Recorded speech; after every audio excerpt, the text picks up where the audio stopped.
Olá, muito boa noite. Hoje é uma quinta-feira, a primeira quinta-feira do mês de julho. Hoje é dia 2 de julho. Pois bem, na quinta-feira próxima passada, mais especificamente no dia 18 de junho, nós vimos no trecho da primeira carta de Paulo aos Coríntios, capítulo 1, do versículo 15 ao 25, que a sabedoria de Deus é mais sábia que a sabedoria humana, por razões óbvias, que a gente pode destacar agora. Deus é todo-poderoso, criador, autoexistente, ilimitado, imortal, autossuficiente. Ele é santo, santo, santo, é onipotente, onisciente e onipresente. E o homem não é nada disso. Bem, quando nós lemos 1 Coríntios capítulo 1, versículo 25, e já fizemos na vez passada, que a loucura de Deus ela é mais sábia do que os homens, não se refere aqui ao estado mental ou intelectual de Deus, óbvio, mas sim a forma de Deus agir. Primeiro, porque ele separa 12 homens pouco letrados, 4 deles eram pescadores, para revolucionar o mundo na época. E ele não escolheu nenhum gênio, nenhum erudito da sua cultura na época. Segunda coisa é que Deus usa a linguagem de seu Filho unigênito, pregado na cruz, como a mensagem da cruz. E aí Cristo vai na cruz como um malfeitor, porque à época só grandes malfeitores eram crucificados. Então, Deus usa essa mensagem de Jesus na cruz como parte das boas novas da salvação. Por isso, para os homens que não têm Deus, a mensagem da cruz é uma loucura. Hoje, eu quero voltar a 1 Coríntios capítulo 1, mas para nós lermos do versículo de número 26 até o 31, até o final. Diz assim, 1 Coríntios 1, 26 a 31.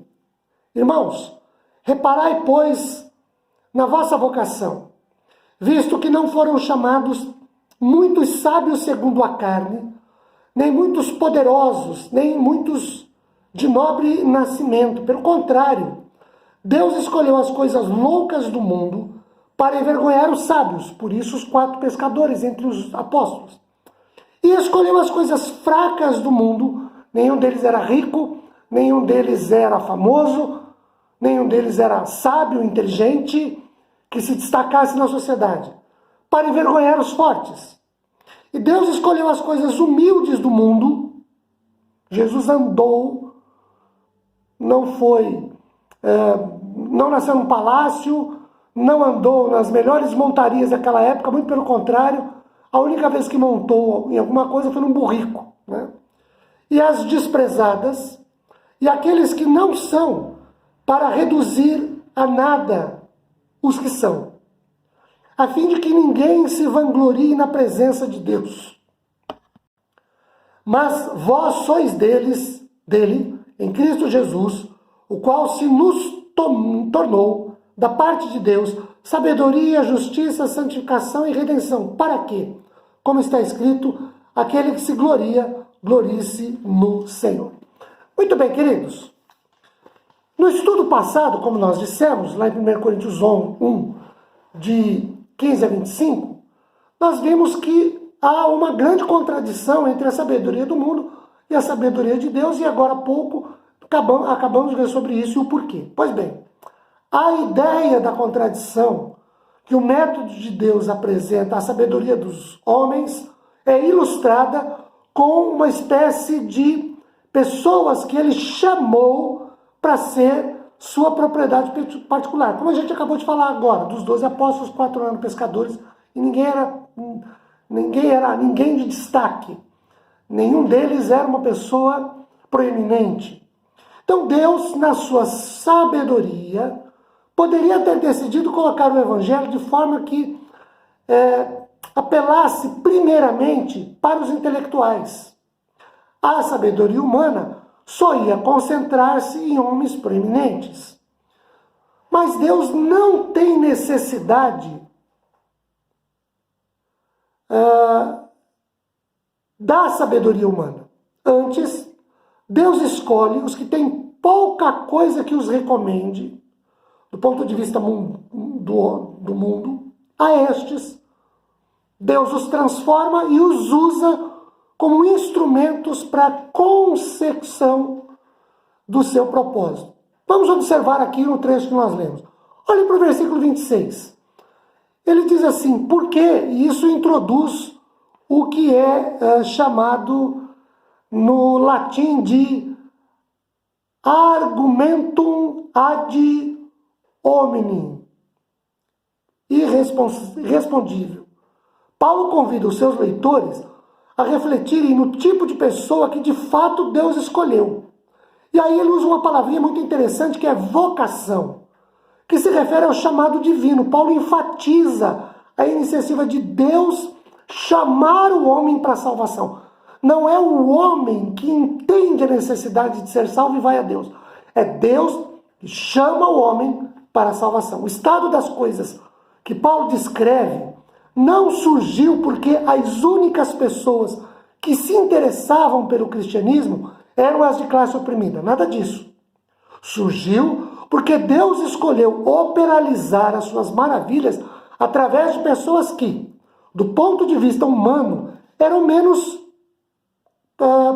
prometedoras, eram menos de destaque, eram pessoas de menor projeção. Os coríntios tinham a típica reverência grega pela sabedoria, mas Paulo rejeita decididamente isso como critério pelo qual Deus escolheu os seus. Olhem para o versículo 27. Há uma repetição tripla de Deus escolheu. Isso sublinha o propósito de Deus. Há uma mudança de gênero, de as coisas loucas para os sábios. No grego, o neutro do grego centraliza a atenção na qualidade da loucura possuída por aquelas pessoas e não as pessoas mesmo como indivíduos. Confundir, no grego, katai shurie, significa envergonhar, no versículo 26, no versículo 27. A saber, pelo contraste entre a avaliação que os sábios fazem de si mesmos e aqui é a escolha de Deus revelada. Deus não escolheu somente os que o mundo considera loucos e fracos. Escolheu também os que realmente são loucos e fracos para este mundo. Olha o versículo 28. Quando ele fala humildes, significa de baixo nascimento. Muitas vezes com acréscimo da noção de indignidade moral. É a antítese direta de nobre nascimento do versículo 26. Tem o artigo como a expressão seguinte, daí é boa tradução que diz as coisas humildes e as desprezadas. Esta última palavra é forte, significando tratar como sem valor.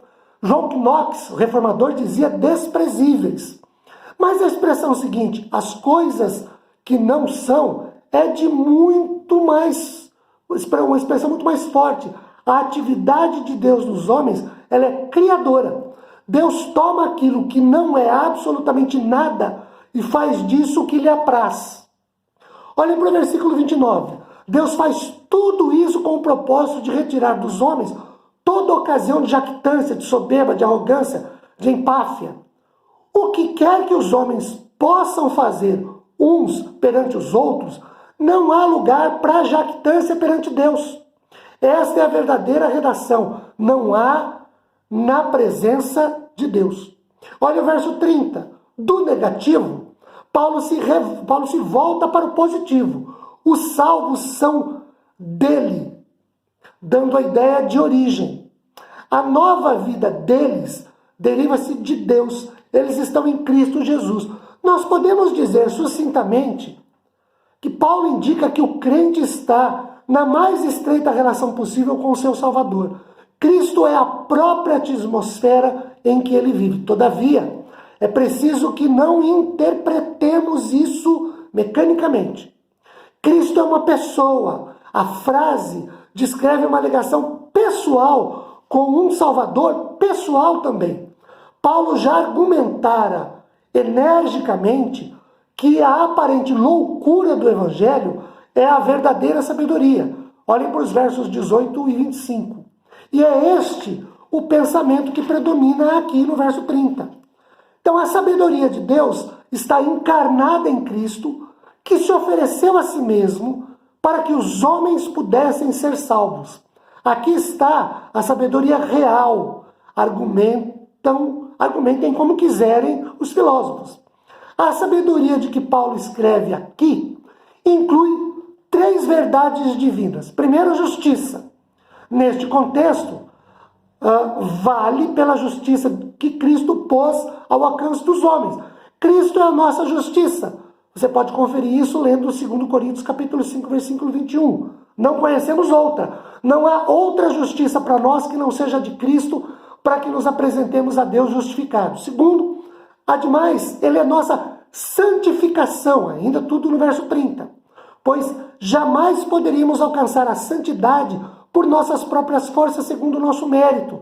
A santificação só se realiza com o poder divino, para quem está em Cristo. E terceiro, Cristo é a nossa redenção. Com certa ênfase, talvez apontando para o último grande dia, a consumação da redenção. Porque Cristo pagou o preço do resgate com o seu sangue no Calvário para termos como seus filhos, como seus seguidores. E por último, o versículo 31. Aqui nós vemos a verdadeira base da exaltação, da glorificação.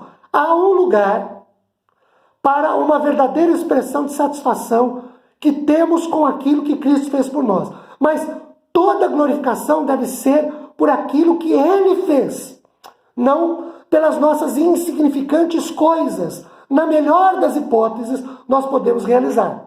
Caracteristicamente, Paulo prova o seu ponto com a Escritura, ou seja, Cristo é tudo em todos para todos. Que Deus te abençoe, a mim também, então nos abençoe. Tenhamos todos a continuidade de uma boa noite, uma boa semana.